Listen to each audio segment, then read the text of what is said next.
తెలంగాణ రాష్ట్ర వ్యాప్తంగా ఏబీవీపీ రాష్ట్ర శాఖ పిలుపు కేంద్రంలో ఆఫీస్ ముందు నిరసన కార్యక్రమం నిర్వహించడం జరిగింది.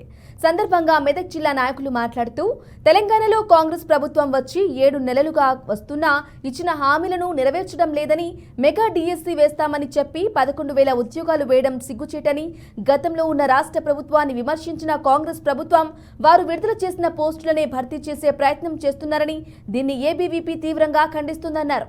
ఈ కార్యక్రమంలో నాయకులు సాయి ప్రదీప్, శశాంక్, శరత్, భరత్ తదితరులు పాల్గొన్నారు.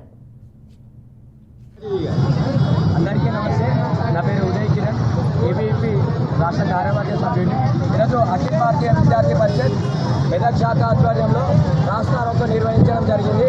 ఎందుకంటే 25,000 మెగా డిఎస్సీ జాబులు విడుదల చేస్తామంటూ ఇంకా విడుదల చేయలేదు.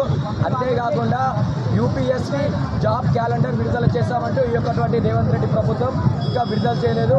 అంతేకాకుండా 2 లక్షల నిరుద్యోగులకు ఉద్యోగాలు ప్రకటించాలని ఏబీవీపీ డిమాండ్ చేస్తుంది. అంతేకాకుండా ఈ యొక్కటువంటి ఉద్యమం అనేది ఇంతటితో కాకుండా మరింత పెద్దగా చేస్తామని హెచ్చరిస్తున్నాము. లేని ఎడల ఏబీవీపీ పెద్ద ఎత్తున ఉద్యమం చేపడుతుందని ఈ సందర్భంగా తెలియజేస్తున్నాము.